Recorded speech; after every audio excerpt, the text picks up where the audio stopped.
I don't know that a lot of our audience, obviously the folks who subscribe to KSR know this, and your fans know this, but the non-KSR portion of our audience, I don't know that they realized, one, that Zach Calzada was still in college, or two, that he's probably Kentucky's starting quarterback this year. Zach Calzada is he was in the same draft class as like Trevor Lawrence or something like that. I think that's correct. Trevor Lawrence is now on his second NFL contract. But Calzada's actually might be exactly what Kentucky needs, because they had real problems in between the years with their program last year. They went from this hard-nosed mentality team to a team that kind of just quit, right? Like you expected when Kirk Herbstreit would be picking Stoops on the game day stage, it was always because you knew they were going to play a certain way. And they got away from that. And I know that Calzada isn't a guy who's in the trenches, but they got a lot of really good linemen in the trenches who were power G5 players that were all conference talents. They got a lot bigger. They're going to be able to run the ball. And I think in Calzada's case, I am worried about how many weapons he has to actually get the ball to. But from a maturity standpoint, like he has the intangibles that they need in that locker room to be successful. He can run the ball a little bit. He can make those crazy plays on third down. And Kentucky's been at their best under Mark Stoops when they win within the margins. He's the kind of guy, this scrappy seventh-year guy who never thought he was going to get back to the SEC, that can win in the margins. And it would.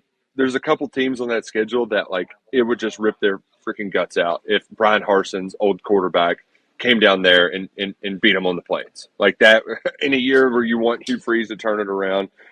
Things didn't go well for Calzada there.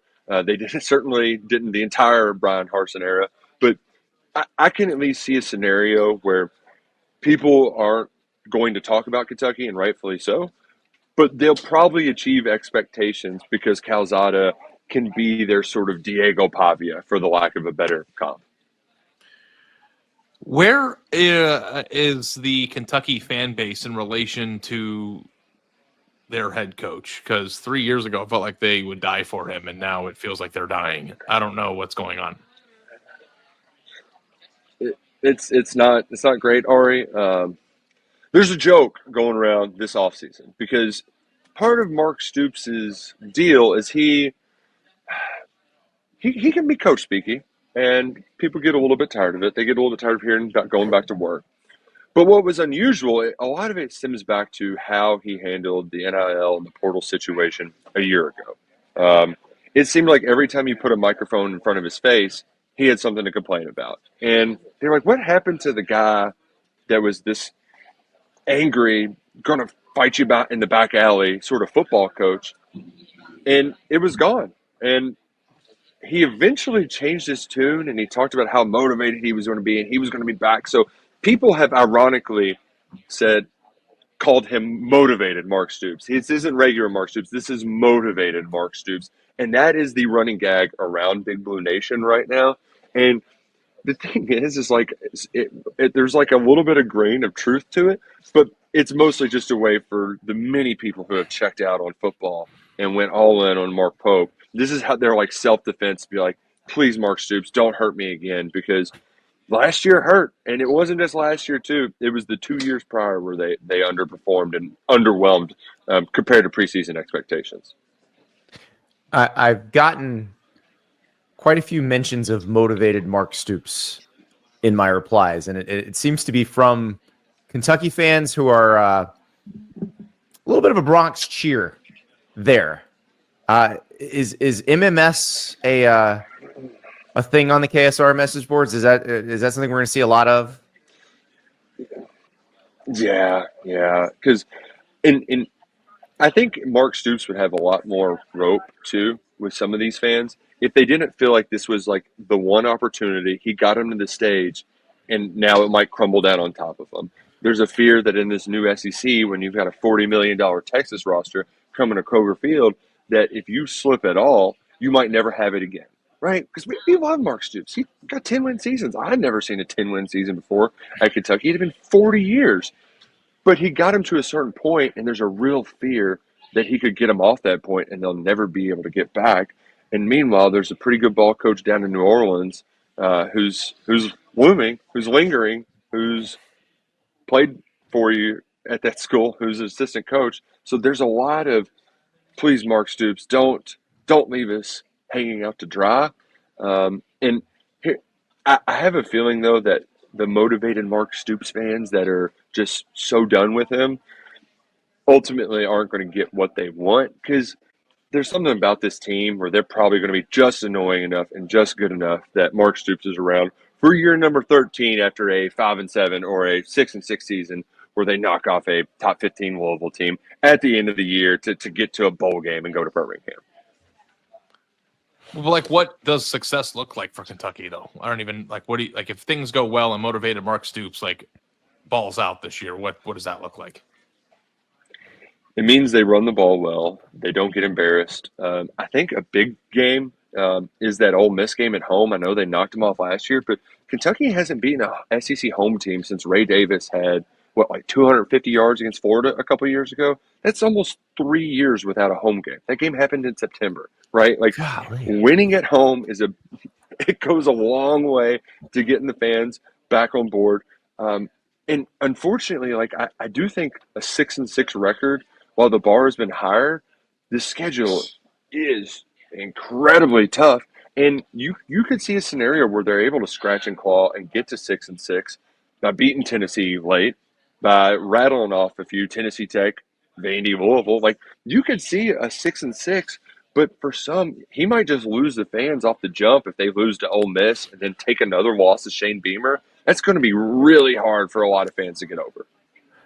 That's the one. It feels like, Nick, to me, the South Carolina loss last year, even though they played Georgia tough and then beat Ole Miss afterward, it felt like that South Carolina loss was the one that everybody was just like, oh no, whatever era was going on before is over now. I wouldn't call South Carolina a rival, but it is hard for one. Like, how can one have success while the other does too, right? Like, you kind of, one has to be above the other in the ladder. There's no equal footing for either team. And Kentucky fans took a lot of pride in that, because we had to hear insults from the old ball coach for year after year after year after year. And then he gets to South Carolina and you finally got him. And then you turn the table in that series. And I want to say at one point, Kentucky had won 7 of 8. And it was almost like you could lump them in the category with Vanderbilt, where this was a win on the schedule you could just check off. And to lose it to a guy like Shane Beamer, who is a big rah-rah guy who loses his mind on the sideline, and then the whole sunglass bit with him and Mark Stoops, like, that's when you wanted Mark Stoops to shove that guy in a locker, and instead, old Beamer balls he keeps winning. And that, to lose in the way that they did, where you used to be the offensive line team that was bullying him, and then meanwhile they are just punching Brock Vandegrift in the face before he can say hut. Like, it was deflating to the fan base in such a way that, you're right, Andy, as much fight as they showed in the next few weeks, the season really turned on its head, upside down, with that bad loss to South Carolina. You mentioned earlier on in one of your answers that a lot of people have gravitated to basketball again. Not that they weren't there to begin with, but like, from a fan buy-in standpoint, do you kind of get a sense that the football aspect of the program that was so proud and people were so bought in on the last few years is slipping, just in terms of indifference, or what's the word, Andy, for indifference? Apathy? Apathy. Yeah, I don't know. Like, the peak of apathy was the Joker Phillips era, and that's why I have a hard time criticizing Mark Stoops, because he pulled Kentucky out of that, which is a major, major achievement. But I do worry, and I don't think this is limited to Kentucky, because I saw this happen at South Carolina. You mentioned Spurrier. Spurrier won so much at South Carolina that they started thinking beating Clemson something South Carolina is supposed to do every year. And then they got really mad when they found out, oh wait, it's not. So, like, it's hard in at a place where they don't have a huge history of winning, when you do win some and then it sort of comes back to reality. Part of the connection with basketball too is there was very much a staleness within the UK athletics department, where Mitch Barnhart, the longest tenured AD in the SEC, I think Joe Castiglione changed it once Oklahoma got here, but he's been here for 20 plus years. John Calipari was here for 15. Mark Stoops is here for 10. Like, things get stale and people want to refresh. And we got to experience that with Kentucky basketball. Like, a lot of fans fell back in love with Kentucky basketball this year because of Mark Pope, the energy that he brought, just the general enthusiasm that he emanates whenever he speaks, the different kind of style that he plays.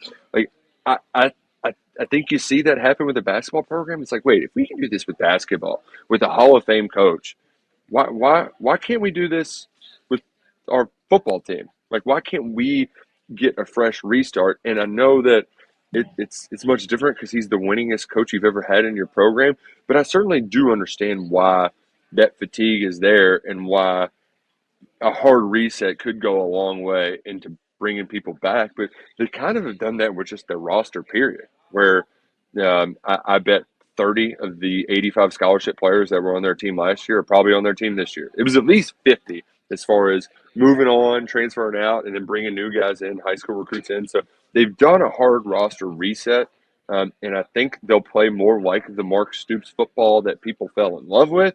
I just don't know if it's going to be good enough for this schedule to win people back over. Yeah, we used to say that Mark Stoops has the best job in America, but we didn't know it would go sour, did we, Andy? We got to find a new, like, now we have to figure out who has the best job in America. I think we can actually put an end to that. Like, and I know Mark Stoops never liked it when we said that. So congratulations, Mark Stoops. You no longer have the best job in America. I never thought I'd say that, but it's true. I mean, still getting to find a new coach. Let's not ignore the salary and the fact that even if it ends, they're still probably going to, I don't know if they build a statue of him, but he's still going to be a beloved. Oh, and look, right? The buyout is so amazing. People don't realize it's a massive, massive buyout that would all be due within 60 days. So it'd be the greatest buyout. It'd be even better than Jimbo Fisher's buyout. So that's also why I don't think it's the best job in America, because I don't think they're going to pay it. And I just think everybody's just going to be mad the whole time. Am I wrong, Nick? Am I wrong? Well, mad or motivated? You tell me. Mad or motivated? They can be the same thing sometimes. All right, Nick, we need to let you go because you have a lot of preparing to do, because the best 2 days of your year are coming up. Thank you so much for this. We will we'll follow your advice as we watch the races, and as long as no horse named Layoff shows up, I think maybe journalism has a chance. Yeah. I mean, best of luck, everybody. Thanks, Nick. Enjoy your Let's time. cash some tickets. Let's cash some tickets.